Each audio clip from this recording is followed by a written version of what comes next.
Okay, Trey Lance. A lot of people are saying last night he showed the ups and downs, the Jekyll and the Hyde of how good he can be and then also where he needs to improve. I'm really excited because I think he showed some flashes of high level football IQ. I'm also slightly hesitant because I think we just saw some flat out misses. And I don't necessarily think they're biomechanically induced. I think it could just be a couple of misses, right? Maybe he's uncertain of what he's seeing. Maybe he doesn't like the look. Whatever it is, there's some really good, some good and some bad, and then some not that great. So we're going to do the instant breakdown. Again, this is just the TV copy. We'll do another all 22 breakdown later this week. But do me a favor, please like, subscribe, and comment below. Obviously, it's free and it helps us at the channel. So let's jump right into it, though. This is the good, or one of the good plays, and it's just flat out the velocity, right? In the red zone, to me, is where it's going to show up the most at how good his velocity can make him. This guy's just going to find some space, sit down. Trey's just going to bang this thing in there. We are so used to seeing this kind of throw result in, one, either a highly contested catch because the DB closes to break it up, the DB just puts a great hit on him, or we're used to an actual pass breakup, an actual PBU. But this is just, it's thrown with such velocity that the receiver can actually catch and get down and protect himself. I mean, that to me is where his velocity difference is going to show up. It's going to show up in the red zone. So we got to love it, okay? This is a great ball, a great read, and a pretty good ball that's got to be caught. But this is just, when you miss a little bit, right? And he just barely misses high to me. And when you miss a little bit with the kind of velo and RPMs he throws with, it usually is just going to be hard on these receivers to come down with it. You know, obviously you pay receivers to make great plays. But man, I love this concept too, the clear out with the ship underneath it, and then obviously it ends up bouncing into someone else's hands for an INT. This is just a bad spot. I really like what San Fran's doing here. I want to say that they've just got a flat route here with a deep stick. So it's just a little bit deeper version of stick. Like stick Y arrow.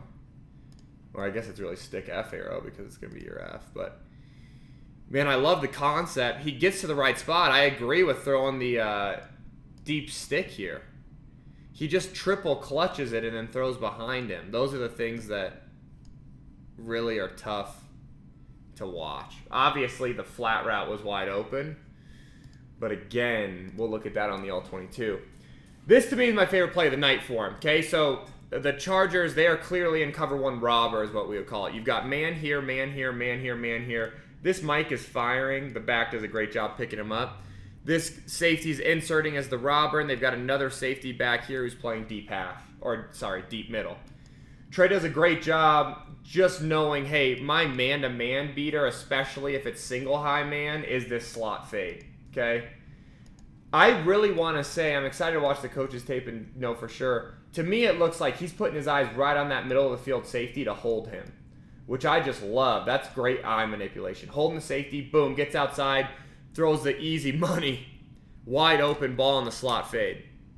That's great, but it's high-level quarterback play with the eye manipulation, okay?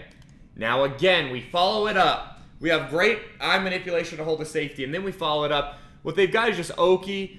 Honestly, I have no idea what route this is. It kind of looks to me like a little glance or a modified post from the slot, but then he kind of gets some horizontalness to him that makes me feel like it's an in route.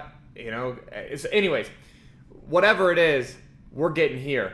What I love is that Trey, so to me, he's either one, reading the Okie first, which I find highly unlikely. I think what he's done is he said, listen, I'm seeing outside shade across the board, okay? Whenever you have outside shade, it's because these DBs know they have help inside. They have help because they're in one funnel, right? Or, you know, one hole where they've got help inside. So they just don't want to get beat outside, so they cross face. But watch Trey manipulate this highlighted guy. He puts his eyes to the left and moves this backer. Look at this backer now moving left just to reset and bang this crosser, okay? You almost could say it was an over route now that I look at it again. It almost feels like a freaking over route, okay? and he just smashes that thing in there after moving that backer. To me, that is elite level eye manipulation. So the instant reaction, hey, Jekyll and Hyde, you got some of the good, you saw some of the bad. It'll be really interesting to dive into the All-22 because I do think you want to see what's going on downfield that led to some of these decisions. I'm really juiced up to look at the All-22. Guys, I hope you like this. I hope you enjoyed the instant breakdown with the TV copy. I know the TV copy at times is frustrating to watch, but I do think we can learn a lot from it, and then we'll follow it up with an All-22. So do me a favor, like, comment, subscribe, all that good stuff, and hopefully I will see you later this week, San Fran fans.